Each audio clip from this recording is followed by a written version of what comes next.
200 വർഷത്തിലധികമായി കേരളീയ ചരിത്രത്തിൽ നിന്ന് ബോധപൂർവമോ അല്ലാതെയോ മാറ്റി നിർത്തപ്പെട്ട ചരിത്രമാണ് പഴശ്ശിയുടെ മകൾ ശ്രീപത്മയുടേത്. പഴശ്ശിയുടെ ഭാര്യ കൈതേരി മാക്കത്തിനും ശേഷിക്കുന്ന മലയാളികൾക്കും മാത്രം അറിയുന്ന വസ്തുതയ്ക്കുള്ള അന്വേഷണമാണ് ചരിത്ര നേർസാക്ഷി.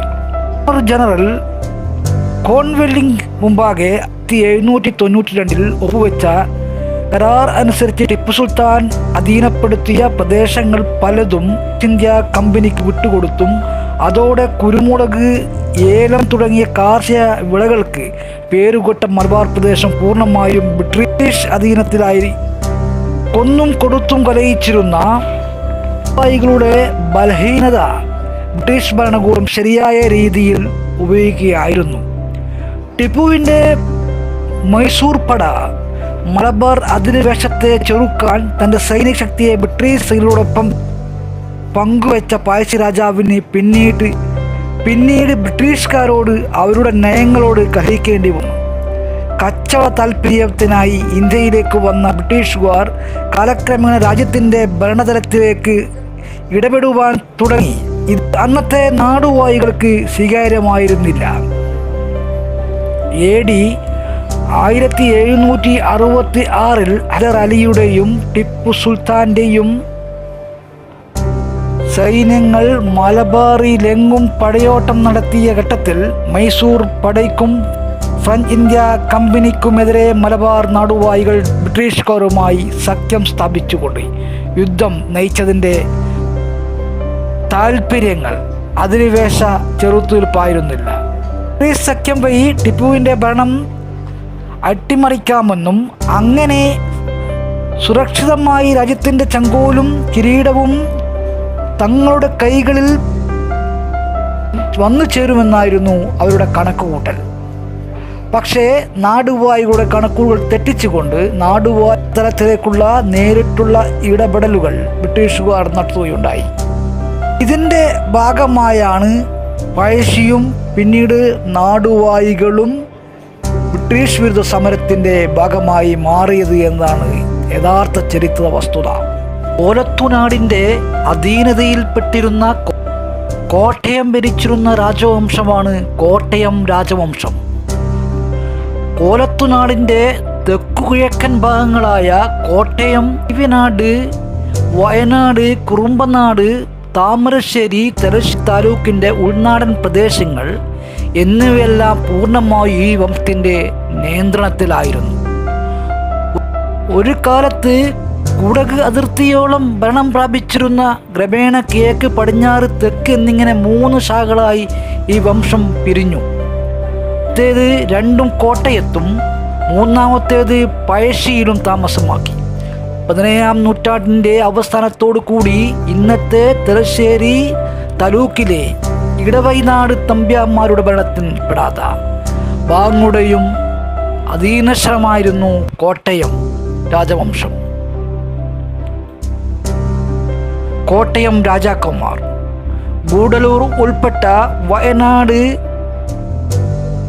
മുമ്പത്തെ കോഴിക്കോട്, കുറുമ്പനാട് താലൂക്കുകളുടെ ഏതാനും ഭാഗങ്ങൾ ചേർന്ന് താമരശ്ശേരി എന്നിവയും കോട്ടയം രാജ്യത്തിൽപ്പെട്ടിരുന്നു. ബ്രിട്ടീഷുകാരുമായി പടപെട്ടി പ്രതിപത്യം വരിച്ച കേളവർമ്മ പഴശ്ശി രാജാവ് ഈ കുടുംബത്തിൽ നിന്നാണ്. ഭരണകാലം 1774-1805. പൂർണ്ണനാമം കേരളവർമ്മ പഴശ്ശി. 3 ജനുവരി 1753. ജന്മസ്ഥലം കണ്ണൂർ, മലബാർ. മരണം 30 നവംബർ 1805. പ്രായം 52. പിൻഗാമി വീരവർമ്മ രാജവംശം, കോട്ടയം രാജവംശം. മതവിശ്വാസം ഹിന്ദുയിസം.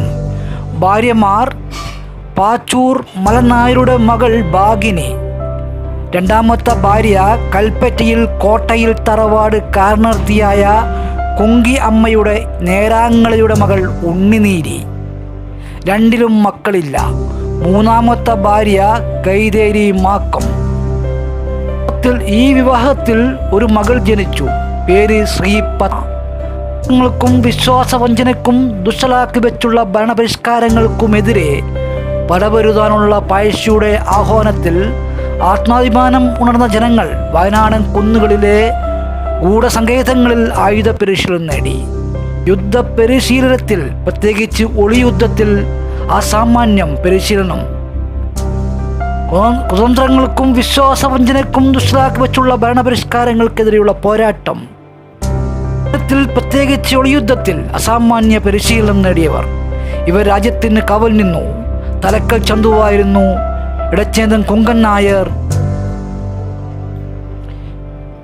തുടങ്ങി ചുഴലി നമ്പ്യാർ വരെ, കണ്ണമ്പത്ത് ശങ്കരൻ നമ്പ്യാർ, കൈതേരി ശങ്കരൻ നമ്പ്യാർ, കൈതേരി അപ്പു നായർ, ഇടച്ചേന കുങ്കൻ നായർ, ചുഴലി നമ്പ്യാർ, എൻ നമ്പ്യാർ എന്നിവരോടൊപ്പമാണ് ബ്രിട്ടീഷ് സേനയെ നേരിടാൻ ഇറങ്ങിയതിൽ പ്രധാനികളായി. ഇവരൊക്കെയായിരുന്നു ബ്രിട്ടീഷ് സേനയെ നേരിടാനുള്ള പ്രധാനികൾ. പഴശ്ശിയുടെ സേനാധിപൻ കണ്ണമ്പത്ത് ശങ്കരൻ നമ്പ്യാർ, ഉള്ളൂർ ഏമൻ നമ്പ്യാർ, ഇടച്ചേന കുങ്കൻ നായർ എന്നിവരായിരുന്നു. പഴശ്ശിയുടെ പ്രധാന മന്ത്രിമാർ ഇടച്ചേന കൊമ്പൻ, ഇടച്ചേന ഒതേനൻ, അത്തൻ കുരിക്കളെക്കുറിച്ച് ചരിത്രം പറയുന്നത് 18ാം നൂറ്റാണ്ടിൻ്റെ ഉത്തരാർദ്ധത്തിൽ ബ്രിട്ടീഷ് ഭരണത്തിനെതിരായി മലബാറിൽ വിപ്ലവം സംഘടിപ്പിച്ച നേതാവാണ് അത്തൻ കുരിക്കൾ. ഈസ്റ്റ് ഇന്ത്യ കമ്പനിയിലെ ഒരു പോലീസ് ഉദ്യോഗസ്ഥനായിരുന്നു അത്തൻ കുരിക്കൾ. ജനനമരണങ്ങളെപ്പറ്റി വ്യക്തമായ രേഖകൾ ലഭിച്ചിട്ടില്ല. 1799 ടിപ്പു സുൽത്താൻ്റെ ഭരണത്തിന് കീഴിലായിരുന്ന മലബാർ പ്രദേശത്ത് രണ്ടാമത്തെ കണ്ടെഴുത്ത് ലാൻഡ് സർവേ നടന്ന അവസരത്തിൽ 1888 അദ്ദേഹത്തിൻ്റെ റവന്യൂ വകുപ്പ് മേധാവിയായിരുന്നു അർഷദ് ബേഗ് ഖാൻ മലബാർ ജമീമാരിൽ നിന്ന് എതിർപ്പ് നേരിടുവന്നതായി വന്നു. മഞ്ചേരി തുടങ്ങിയ പ്രദേശങ്ങളിലെ മാപ്പിള മുസ്ലിം ജമീമാരും ഭൂതിരി ജമ്മീകളോടൊപ്പം അർഷാദ് ബേഗ് ഖാൻ്റെ ഗൃഹ വ്യവസായത്തെ എതിർത്തു. അത്തൻ കുരിക്കളുടെ പിതാവിൻ്റെ നേതൃത്വത്തിൽ മൈസൂർ ഭരണത്തിനെതിരായി ഒരു കലാപം നടന്നു. ആ കലാപ നേതാവായിരുന്ന അത്തൻ കുരിക്കളുടെ പിതാവ് ടിപ്പുവിൻ്റെ സേനയുമായി ഏറ്റുമുട്ടി 1788 മരണമടഞ്ഞു എന്നതാണ് ചരിത്രം. മറ്റു കലാപകാരികളെയും കുരുക്കളുടെ കുടുംബങ്ങളെയും ടിപ്പുവിൻ്റെ സൈന്യം തടവുകാരാക്കി ശ്രീരംഗപട്ടണത്തിലേക്ക് കൊണ്ടുപോയി. 1792 മൂന്നാം ആംഗ്ലോ മൈസൂർ.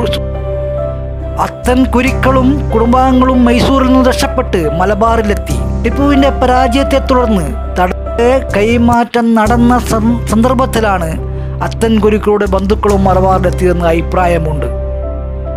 ബ്രിട്ടീഷുകാരുടെ പ്രീതിക്ക് പാത്രമായി തീർന്ന അത്തൻ കുരിക്കൾ 1797 ഏറനാടിലെ പോലീസ് മേധാവിയായി നിയമിതനായി.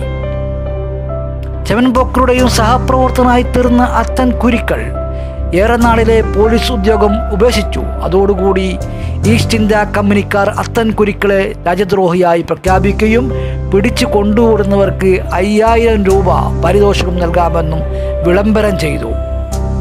ക്യാപ്റ്റൻ വാട്സിൻ്റെയും നേതൃത്വത്തിൽ ബ്രിട്ടീഷ് സേന അത്തൻ കുരികൾക്കെതിരായി ആക്രമണ നടപടികൾ ആരംഭിച്ചു. 1801 അത്തൻ കുരിക്കളുടെയും അനുയായികളെയും അമർച്ച ചെയ്യാൻ കോവിലകത്തെ സാമൂതിരിയുടെ സൈനിക സഹായവും ബ്രിട്ടീഷുകാർ നേടി.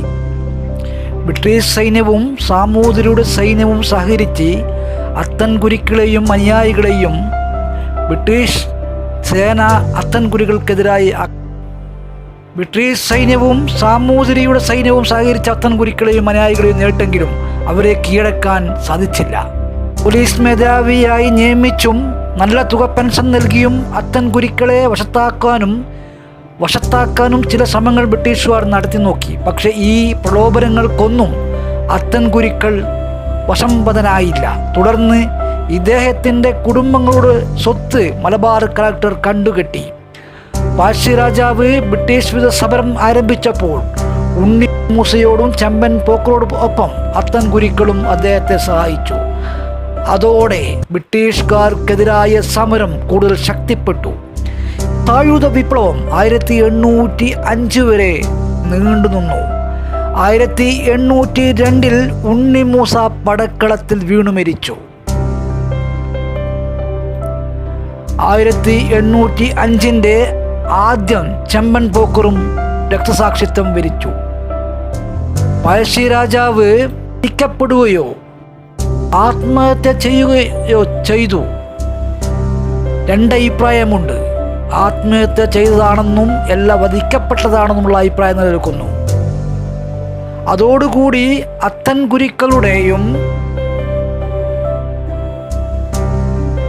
അനുയായികളുടെയും ശക്തി ക്ഷയിച്ചു. ബ്രിട്ടീഷുകാർക്കെതിരായാലും സമരം നടത്തി ക്ഷണിച്ച അത്തൻ ഗുരുക്കളും ഒടുവിൽ ബ്രിട്ടീഷ് സേനയുമായുള്ള ഏറ്റുമുട്ടലിൽ മരിച്ചതായി കരുതപ്പെടുന്നു. ചെമ്പൻ പോക്കർ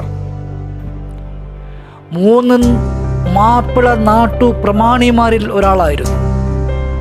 മലബാറിലെ കേസുകൾ തീർപ്പാക്കുന്നതിനും നികുതിപ്പിരിവ് നടത്തുന്നതിനുമായി ബ്രിട്ടീഷുകാർ ചുമതലപ്പെടുത്തിയ ദരോഗ സമിതികളിലൊന്നിൻ്റെ തലവനായിരുന്നു. പഴശ്ശി രാജാവിനു രഹസ്യ സഹായങ്ങൾ ചെയ്തു കൊടുത്തതിൻ്റെ പേരിൽ നാട്ടുപ്രമാണിമാരുടെ സഹായത്തോടെ മാപ്പിള നേതാക്കന്മാരെ കൊന്നൊടുക്കിയ ബ്രിട്ടീഷുകാർ ചെമ്പൻ പോക്കറെ ജയിലിലടച്ചു. പാലക്കാട്ട് ജയിലിലടച്ചു. അവിടെ നിന്നും ജയിൽ ചാടിയ ചെമ്പൻ പോക്കർ റവന്യൂ വണ്ടികൾ കൊള്ളയടിക്കുകയും അങ്ങനെ ലഭിച്ച പണം മുഴുവൻ ഉണ്ണിമൂത്ത മുഖേന പഴശ്ശിക്ക് അയച്ചു കൊടുക്കുകയും ചെയ്തു. 1802 ഉണ്ണിമൂത്ത കൊല്ലപ്പെട്ടതോടെ ചെമ്പൻ പോക്കർ വീണ്ടും ബ്രിട്ടീഷുകാരുടെ പിടിയിലായി. അതിനുശേഷം അദ്ദേഹത്തിന് എന്ത് സംഭവിച്ചു എന്നതിന് കൃത്യമായ രേഖകളില്ല. കൊന്നുവെന്നും ജയിലിലടച്ചെന്നും കഥകളുണ്ട്. പോക്കറുടെ കുടുംബാംഗങ്ങളെ ഇന്ത്യയുടെ വിവിധ ഭാഗങ്ങളിലേക്ക് നാടുകടത്തി. തിരൂരങ്ങാടിൽ നിന്നും അല്പം അകലെയുള്ള മൂന്നിയൂർ മസ്ജിദിന് സമീപം സ്ഥിതി ചെയ്യുന്ന ശവകുടീരം ചെമ്പൻ പോക്കറുടേതാണെന്ന് ചില ഗവേഷകർ അഭിപ്രായപ്പെടുന്നു. എന്നാൽ ഇക്കാര്യം വ്യക്തമാക്കുന്ന രേഖകളോ തെളിവുകളോ ലഭ്യമല്ല. ചെമ്പൻ പോക്കറെ ഇന്നും പഴമക്കാർ പോക്കർ ഉപ്പൂപ്പ, പോക്കർ മൂപ്പൻ എന്നൊക്കെ വിളിക്കാറുണ്ട്. ഉണ്ണിമൂസ ടിപ്പുവിനോടൊപ്പം പോരാടിയ ധീരദേശാഭിമാനി. ഉണ്ണിമൂസ മലബാറിലെ ഒരു മുസ്ലിം നേതാവായിരുന്നു.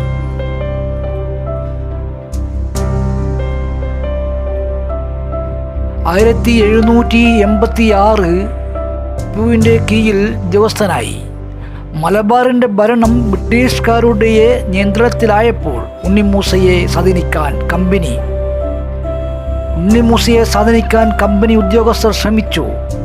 തിരുവങ്കണ്ണൂർ ആസ്ഥാനമാക്കി പ്രവർത്തിച്ചിരുന്ന ഉണ്ണിമൂസ പഴശ്ശി രാജാവിനെ സഹായിച്ചപ്പോൾ കമ്പനി സേന മൂസയെ ആക്രമിച്ചുവെങ്കിലും അദ്ദേഹം രക്ഷപ്പെട്ടു. സാമൂതിരിയുടെ സഹായത്തെത്തിയ ഉണ്ണിമൂസയുമായി സന്ധിയിലേർപ്പെടാൻ കമ്പനി തയ്യാറായെങ്കിലും മൂസ അത് നിരാകരിച്ചു. പന്തലൂർ മല വളഞ്ഞ് മൂസയെ പിടികൂടാൻ കമ്പനി നടത്തിയ ശ്രമവും പരാജയപ്പെട്ടപ്പോൾ കമ്പനി വീണ്ടും വാഗ്ദാനങ്ങളുമായി എത്തി. അപ്പോഴും മൂസ അതൊക്കെ നിരസിച്ചു. പുതിയങ്ങാടി തങ്ങളെ സ്വാധീനിച്ച് ഉണ്ണിമൂസക്കെതിരെ നീങ്ങാൻ കമ്പനി ആസൂത്രണം ചെയ്തു. കമ്പനിക്കെതിരെ പഴശ്ശി രാജാവും സാമൂതിരിയും ഉണ്ണിമൂസയും ചേർന്ന് നടത്തിയ സമരത്തിൽ മൂസ കൊല്ലപ്പെട്ടു എന്നതാണ് ചരിത്രം. പഴശ്ശിയോടൊപ്പം നിന്നുകൊണ്ട് ധീര പോരാട്ടം നടത്തിയ മൂസ എന്ന രക്തസാക്ഷി ചരിത്രത്തിൻ്റെ താളുകളിൽ വളരെ ഏറെ ശ്രദ്ധിക്കപ്പെടുന്ന വ്യക്തിയാണ്. 1805 നവംബർ 29 രാത്രി ഒറ്റുകാരിൽ നിന്നും വിവരം ലഭിച്ചതിൻ്റെ അടിസ്ഥാനത്തിൽ കമ്പനി സൈന്യം പുൽപ്പള്ളിക്കാട്ടിൽ വിശ്രമിക്കുകയായിരുന്ന പഴശ്ശിയെയും സേനാനായകരെയും ആക്രമിച്ചു. നവംബർ 30 പ്രഭാതത്തിൽ ബ്രിട്ടീഷ് സൈന്യത്തിൻ്റെ വെടിയേറ്റ് ധീരദേശാഭിമാനി കൊല്ലപ്പെട്ടു എന്നത് ചരിത്രത്തിൽ രേഖപ്പെടുത്തുന്നു. അദ്ദേഹം ബ്രിട്ടീഷുകാർക്ക് മുമ്പിൽ കീഴടങ്ങില്ല എന്ന ഉദ്ദേശത്തോടു കൂടി സ്വയം ആത്മഹത്യ ചെയ്തു ഇതാണെന്നും ചരിത്രത്തിൽ രേഖപ്പെടുത്തുന്നു.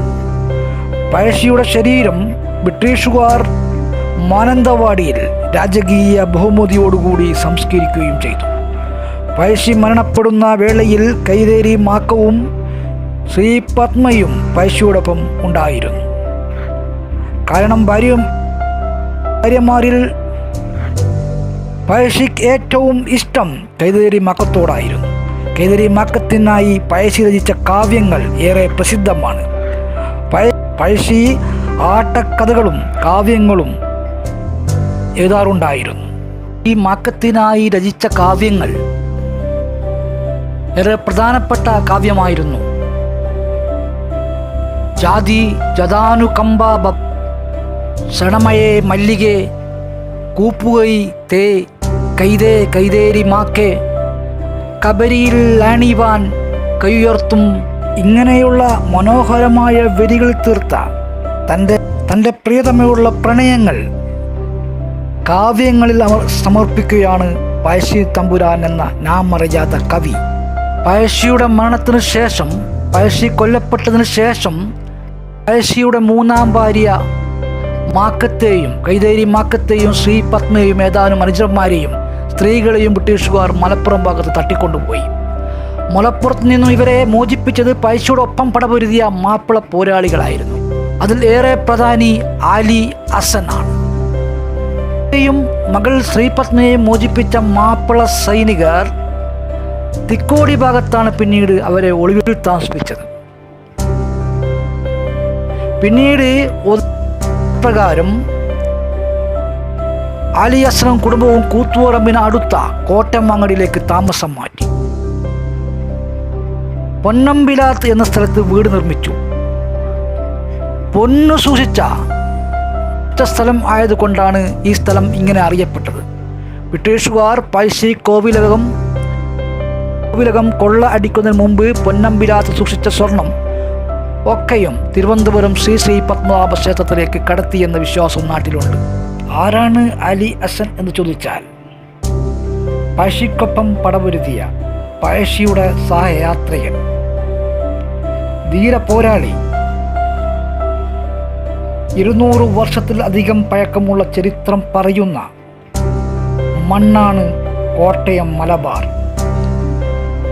കോട്ടയം മലബാറിൻ്റെ ഹൈസ്കൂളിനടുത്ത് താമസിക്കുന്ന പൊന്നമ്പിലാത്ത് കുടുംബവും അതിനടുത്തു തന്നെ അവരുടെ കുടുംബ മസ്ജിദുമുണ്ട്. അതിൻ്റെ മുൻപിലായി 3 കബറുകൾ നമുക്ക് കാണാൻ പറ്റും. അതിൽ ഒന്ന് അലി ഹസൻ്റെയും രണ്ടാമത്തത് പഴശ്ശി രാജാവിൻ്റെ മകളുടേതുമാണ്. അലി ഹസൻ്റെ ചരിത്രം പരിശോധിക്കുകയാണെങ്കിൽ മലബാറിൽ താമസം ഉറപ്പിച്ച അറബി വ്യാപാരികളുടെ തലമുറയിൽപ്പെട്ട കടൽ വ്യാപാരികളാണ്. മുഹമ്മദ്, സഹോദരൻ ഇബ്രാഹിം എന്നിവർ പോർച്ചുഗീസുകാരുടെ ഉപദ്രവം കാരണം ഇവർ കൊച്ചിയിൽ നിന്നും പൊന്നാനിയിലേക്ക് താമസം മാറ്റി. മുഹമ്മദും ഇബ്രാഹിമും കൂടി കോഴിക്കോട് വന്ന് അന്നത്തെ സാമൂതിരിയേക്കാൾ പോർച്ചുഗീസുകാർക്ക് എതിരെയുള്ള യുദ്ധത്തിൽ ഞങ്ങളുടെ എല്ലാ സഹായവും വാഗ്ദാനം ചെയ്തു. ഈ വാഗ്ദാനം സ്വീകരിച്ച് ഇവർക്ക് കുഞ്ഞാലി എന്ന സ്ഥാനപ്പേര് മുഹമ്മദിന് നൽകി. ഇങ്ങനെയാണ് കുഞ്ഞാലി മരക്കാർ കുടുംബത്തിൻ്റെ ഉത്ഭവം. AD 538 ഇദ്ദേഹത്തിൻ്റെ മരണം. പിന്നീട് ഈ സ്ഥാനത്തേക്ക് കുഞ്ഞാലി രണ്ടാമനു ശേഷം കുഞ്ഞാലി മൂന്നാമനും 1569 വർഷം 1595. അതിനുശേഷം കുഞ്ഞാലി നാലാമനും പോർച്ചുഗീസുകാർക്കെതിരെ പോരാടി. കുഞ്ഞാലി നാലാമൻ്റെ രക്തസാക്ഷ്യത്തിന് ശേഷം കുഞ്ഞാലി മരക്കാർ ഫാമിലി ക്ഷയിച്ചു. എങ്കിലും കുഞ്ഞാലി മരക്കാർ നാനാവിനോടൊപ്പം പോർച്ചുഗീസുകാർ പിടികൂടിയ മച്ചുനൻ അഹമ്മദ് ഗോവയിലെ പോർച്ചുഗീസ് ജയിലിൽ നിന്നും രക്ഷപ്പെട്ടതിന് ശേഷം തിക്കോടിയിൽ എത്തിപ്പെട്ടു. പിന്നീട് തിക്കോടി താവളമാക്കി മുസ്ലിം ഭടന്മാരെ സംഘടിപ്പിച്ച് നാവികസേന സൃഷ്ടിച്ചു. ഈ വംശപരമ്പരയിലെ കണ്ണിയായ കുഞ്ഞാലി മരക്കാരുടെ മകളുടെ മകളെയാണ് അലി ഹസൻ വിവാഹം ചെയ്തത്. അന്നത്തെ പടയാളിയും വ്യവസായ പ്രമുഖരുമായിരുന്നു അലി ഹസൻ. ഭാര്യ ഫാത്തിമ. ഇതിൽ ഇവർക്ക് ഉണ്ടായ മൂത്ത മകനാണ് ബാബൂട്ടി ആജി. ഇദ്ദേഹത്തിൻ്റെ ഖബർ കോട്ടയം മങ്ങാടിയിൽ പാറപ്പുറം എന്ന സ്ഥലത്ത് സ്ഥിതി ചെയ്യുന്നു. സഹോദരൻ മായിൻ പോക്കർ, ഇദ്ദേഹത്തിൻ്റെ ഖബർ ഇരിക്കൂർ നിലാമുറ്റം സ്ഥിതി ചെയ്യുന്നു. മറ്റ് സഹോദരന്മാർ വളപട്ടണത്തും കോട്ടയത്തങ്ങാടി നിലയിട്ടുപള്ളിയിലും താഴത്തെ പള്ളിയിലും അന്തരീക്ഷം കൊള്ളുന്നു. കൈതേരി മാക്കത്തിനെയും മകളെയും രക്ഷപ്പെടുത്തിയ ആലി ഹസൻ കൈതേരി മാക്കത്തെ തൊട്ടടുത്ത പ്രദേശമായ കോട്ടയം മങ്ങാടിയും തൊട്ട് അടുത്ത പ്രദേശമായ ഓലായിക്കരയിൽ താമസിപ്പിച്ചു. കൈതേരി മാക്കം പിന്നീടുള്ള കാലം ഓലായിക്കര എന്ന സ്ഥലത്താണ് ജീവിതം കഴിച്ചു കൂട്ടിയത്. ചിലപ്പോൾ മകളെ കാണാൻ അടുത്ത പ്രദേശം തിരഞ്ഞെടുത്തതാകാം. ചിലപ്പോൾ ശ്രീപത്മ എന്ന കുട്ടിയെ സുരക്ഷിതമായ സ്ഥലത്ത് താമസിപ്പിക്കണമെന്ന നിർദ്ദേശത്തിൻ്റെ അടിസ്ഥാനത്തിൽ ആലി ഹസൻ ആ കുട്ടിയെ ദത്തെടുത്തു. അന്ന് ശ്രീപത്മയ്ക്ക് 2 വയസ്സായിരുന്നു പ്രായം. പിന്നീട് ശ്രീപത്മയ്ക്ക് പ്രായപൂർത്തിയായി കഴിഞ്ഞതിന് ശേഷം ആലി ഹസന്റെ മകൻ ബാബുട്ടി അജി ശ്രീപത്മയെ വിവാഹം ചെയ്തു.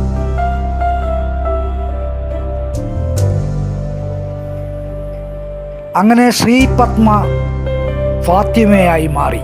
സ്വന്തം ഉമ്മയുടെ പേര് തന്നെ ശ്രീപത്മക്ക് നൽകി എന്നതാണ് വസ്തുത. പാറപ്രം അബൂബക്കറും കോട്ടൻ മറിയുമ്മയും ഇത് സാക്ഷ്യപ്പെടുത്തുന്നു.